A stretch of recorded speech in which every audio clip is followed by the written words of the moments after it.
Magandang araw mga kaibigan. Ito, mai-share ako na short video lang ito tungkol kay Attorney Claire Castro. Na bigla ko pagkapanood nito dahil klarong-klaro sinisiraan niya si PBBM. I don't know kung kailan ito kung presidente na ba siya o hindi pa. Grabe, anti-BBM pala itong si Attorney Castro nung una. Ngayon, bumaliktad. Number 1 taga-depensa na ni BBM at number 1 na taga-atake sa mga Duterte. Ito, pakinggan natin. BBM, grabe ka naman. First time ko siyang nakitang ganyan. Oo, grabe. May pangiti-ngiti pa. Grabe ka, PBBM. Pangiti-ngiti. Alas ka doon. Nang aalas ka na siya. Nang may ngiti. Diba? Pero, sober. Walang mura yan. In fairness, mga ka-clear, in fairness, walang mura. Pero grabe ka, PBBM. Ngayon ka lang namin nakita ng mga ka-clear na ganyan, ha? Tuloy mo lang. Tuloy mo lang. Yung mga joke na lagi niya sinasabi. Ito na ito, Since tayo ay ngayon na. sumasagot dito ng seryoso, baka sa susunod, sasabihin na naman ng mga supporters niya, hindi niya na naman kilala si dating Pangulong Duterte. Puro joke yan. Talaga si Alright. PBBM, grabe ka naman. First time ko siyang nakitang ganyan. Oo, grabe. May pangiti-ngiti pa. Grabe ka, PBBM. Alas ka doon. Nang aalas ka na siya. Nang may ngiti. Diba? Pero, sober. Walang mura yan. In fairness, mga ka-clear, in fairness, walang mura. Pero grabe ka, PBBM. Ngayon ka lang namin nakita ng mga ka-clear na ganyan, ha? Tuloy mo lang. Tuloy mo lang. Yung mga joke na lagi niya sinasabi. Okay. So, I don't know kung maalala pa ito ni Attorney Claire na I don't know, vlog siguro ito PBBM, kaya ibig sabihin, bago lang ito. Itong presidente na si Marcos Jr., diyan niya binanatan. Kasi PBBM, alaskador, pangiti-ngiti. So, hindi ko nga maintindihan bakit siya ang kinuha na USEC, Palace Press Officer. Kasi, malayo siya sa kalingkingan ng isang spokesperson. May tumawag na nga sa kanya na attorney opinion vlogger. Kaya yung mga pronouncement niya, alanganin, hindi ko masyadong magets dahil ito ba galing kay Pangulong Marcos o sarili lang niyang opinion? So, anong reaksyon kaya ng Pangulong Marcos kung mapanood niya itong video na ito na tinawag siya na alaskador ni Attorney Claire Castro? Anyway, ganyan talaga sa politika. No permanent friends, no permanent enemies. Okay, ito naman, si Mr. Jason Sa, meron siyang konting marites. Basahin ko lang Meron siyang tinawag na attorney bukang bibig. Hindi ko maintindihan kung sino ang tinutukoy niya. Jay Zonza. Nanganganib masibak lahat as in. Complete shake-up, revamp, and replacement.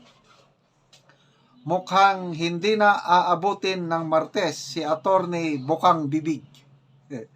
Hindi nagustuhan ng nanunuluyan sa tabing ilog yung sobrang laki ng antyuhos ng abogada. Ayun, tuloy pati yung payroll at payout ng lahat ng handlers at mga ensaymada at adobo vloggers mukhang madidiskaril pa yata kapag nagkataon. So, itong si Jason Sa maybe, he is referring to an agency or office. na magkakaroon ng shake-up, revamp, replacement.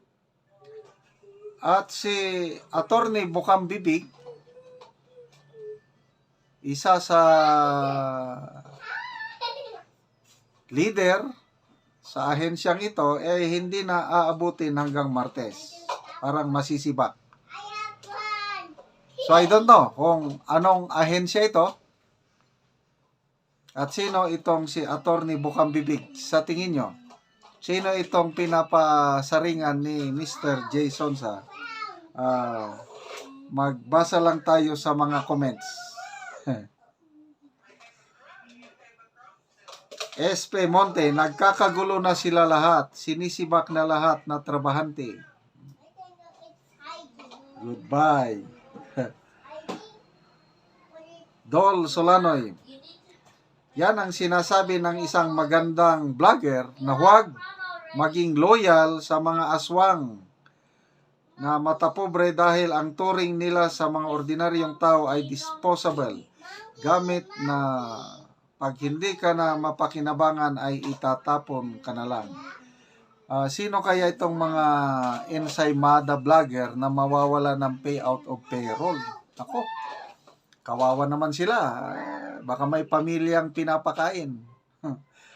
So, lumalabas siguro itong si Attorney Bukang Bibig. Baka siya ang handler ng mga ensaymada vlogger. Kung nasibak si Attorney Bukang Bibig, masibak na rin ba o wala na sa payroll o payout ng mga ensaymada vloggers? Anyway, ito, labanan na ng marami ang nag-aakusa na ang mga